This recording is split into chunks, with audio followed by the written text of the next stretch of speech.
Now we're going to start with the lid. And as you can see, I've gone ahead and cut all my small triangles right here across the whole row of red tape. And I've also added some sticky strip on one end over here. Again, we're going to take one of our plain ovals and we're going to adhere this down, except for this time we're going to do it a little bit different. For the lid, what we want to do is we want to stick it on the outside of this, and that's going to hopefully make it just a little bit bigger so that it will fit on the bottom of the box.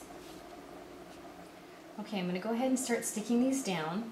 And I just wanted to show you that the piece with the red sticky strip is down here. I'm starting with the opposite end. Now on the bottom of the box, I started right about here on the middle, but on the top I'm going to start up about 3/4 of an inch. And I'm going to put these pieces down, and I'm going to bend them around. If you want, you can turn the piece upside down and work it around just like we did on the bottom of the box.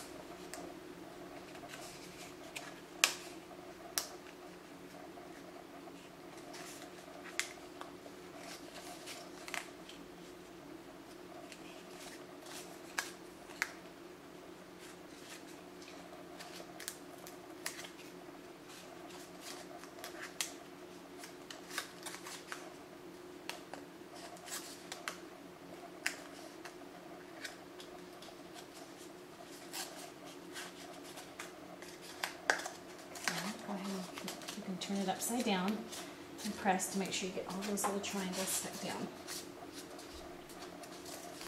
Again, go ahead and take off this little piece of red sticky strip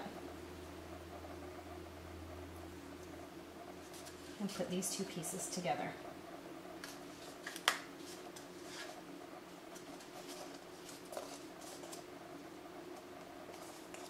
Now that we have the sides of our lid done, we need to go ahead and put on the finished oval for the top. What I've done is I put a piece of sticky strip all around the bottom of this. Go ahead and peel it off and just go ahead and stick that on there to finish it nicely. And turn it upside down. Be sure to press. Now if you see right here, we have this seam showing where the two pieces wrapped around and met each other. And the way that we're going to cover that up is with some ribbon.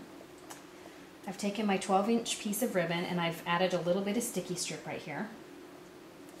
Go ahead and peel off the red part.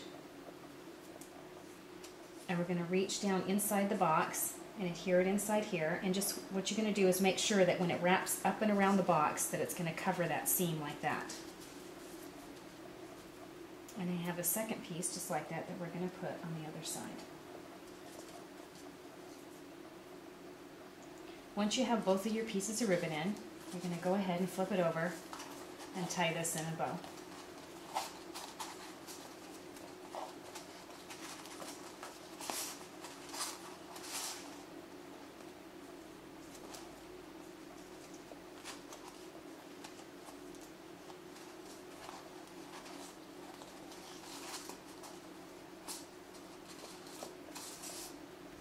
Take your scissors and trim up the ribbon. Now that we've covered up the seam on our lid, we need to go ahead and cover up the seam in the bottom of our box right here where the sides met. Again, I have another piece of 12-inch ribbon and I've put sticky strip on both ends of the ribbon. What we're going to do is reach down inside the box and place it on the inside at the very bottom so that when it comes up and over, it's going to cover up that seam. You're going to wrap it around the bottom of the box, peel off this sticky strip, and again you're going to attach it down on the inside bottom of your box. And now your seam is covered up. And there's your box. The last thing I'm going to show you is how to turn this oval box into a photo album. When I was cutting out the oval box, I used this green oval. So what I want to do is go one size smaller, and I'm going to use this red oval. If you measure it across the red oval, you see that it is 2 3/8 inch. So I'm going to go an 1/8 inch smaller, and my measurement's going to be 2 1/4 inches. What I've done is I've taken a piece of paper here and I folded it back and forth, accordion fold, every 2¼ inches. Then I'm going to take my colossal and I'm going to lay it on top of there. And you want to make sure that the sides of the red oval are hanging off both sides. I'm going to hold it down, and again with my knife, I'm going to go ahead and cut out on that red oval.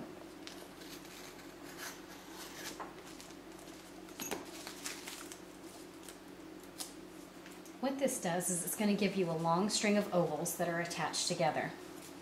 As you can see, this last oval is not complete, but that's okay because I've cut out another long string of ovals. What you're going to do is add some adhesive on this one, and you're going to take your next section and you're going to stick it down so that it continues. Depending on the number of photos you have, you can make this as long as you'd like. Now that I've shown you how to create these boxes, be sure to leave a comment in this post with a link back to your creations.